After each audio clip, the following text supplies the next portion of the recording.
Good Shape, your weekly dose of health information on Deutsche Welle. Find out more about what's new in medical treatment, alternative medicine, as well as nutrition, wellness, and beauty. Medical professionals, therapists, and counselors are in our studio to offer their expert advice on In Good Shape.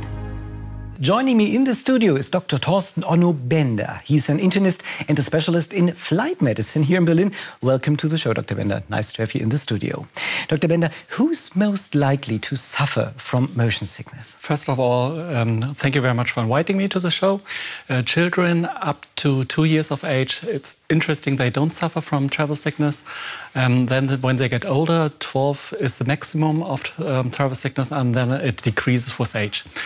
Pregnant women suffer from travel sickness, and people with motion sickness before as well. So if I once experienced motion sickness in my life, I'm most likely to develop motion sickness on the next travel as well. So what do you personally recommend against this dizzy feeling? Our viewer, Meru Holmes from India, asked what she personally can do for motion sickness. Antihistamines work very well, but they have the side effects that they make very sleepy. So you should not travel by your own. So don't take it if you are in responsibility of the ship or whatever. But they work. They work. So if they make me tired, I shouldn't drive my car, but I can sit in a plane if the pilot is someone different than me. That's right. And the thing is with the side effect, I mean, if I'm going, for instance, on a cruise, I want to enjoy my journey. I don't want to sleep through it. So aren't there any medications with no side effects like this sleepiness? Like shown in the film, you can try ginger, which works very well. And you can go to the deck if you, for instance, travel with a ship and just look to the horizon, and this helps as well. So don't stay on the deck and just have a look to the horizon, and that works. Okay. Our viewer, Shrayan Shah, also from India, has a very interesting point on motion sickness. She asks if listening to music might be helpful against motion sickness. Probably, if you just think about something else. Sleeping helps as well, as mentioned in the film before. And if you can afford it, just a good night's sleep before. Try to sleep on the plane or wherever you are. And lying supine helps as well. Mm-hmm. Okay, so sitting on the ship, watching the horizon is one thing. Are there best places to sit in a plane or on a ship? They say around these aisles with the wings. That's a good place because there's a turning point of the airplane, which helps a bit, and on the ship just outside, as you mentioned before. So it's more like in the middle of the ship and more like in the middle of the airplane then. Speaking about air travel, another common problem is jet lag. Is there anything I can do against this?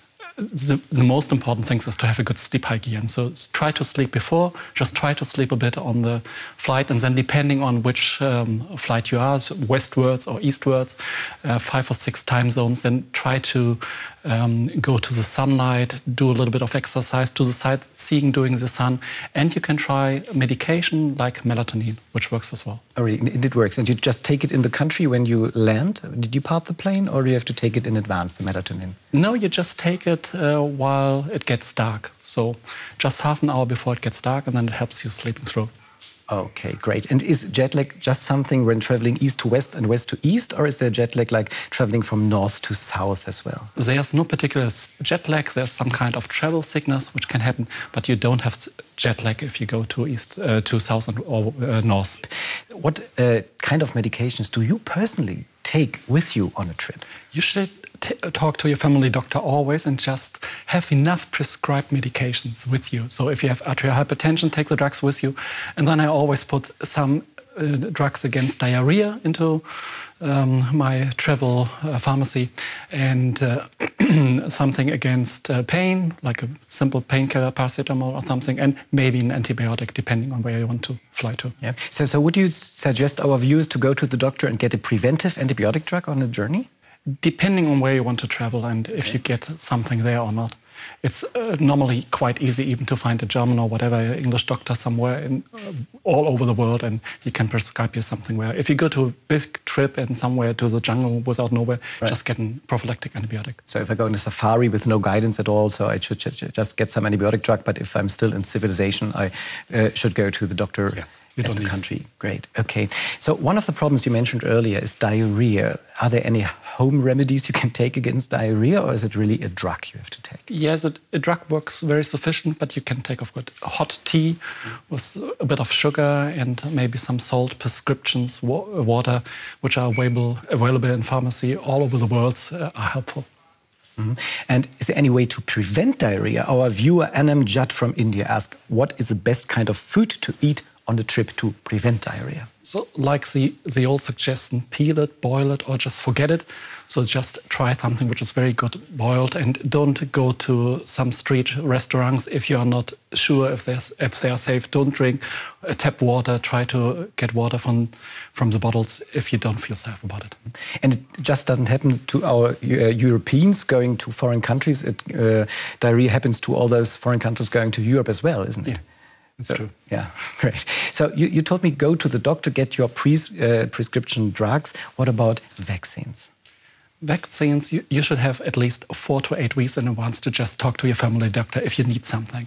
And then he will recommend you if you need some special vaccines, like yellow fever or typhus or hepatitis A or so. But you should have all the vaccines which are important in childhood as well. So if I don't know what kind of vaccines I would need, when is the best time to see the family doctor? How long in advance before the journey starts? At least 4 weeks in advance. 4 weeks, yeah. Air traveling is another problem when it comes to dangers on journeys because deep vein thrombosis. Is there any way to prevent clotting in the veins? You have a 2 to 4-fold increased risk of getting thrombosis there. If the duration of the trip is less than 8 hours, you should normally be safe, but you should drink plenty of water. Maybe if you get some risk factors like obesity or thrombosis in the past, you should ask your family doctor if he recommends antithrombolytic injection. But with no risk factors, I just drink plenty of water, which is kind of difficult because there's not so much water on the plane. I can't take anything through security, but yeah, just walk around, try to get up, try to move your feet regularly, and that helps. Dr. Bender, so much. Thank you so much for being on the show. You're very welcome. Thank you.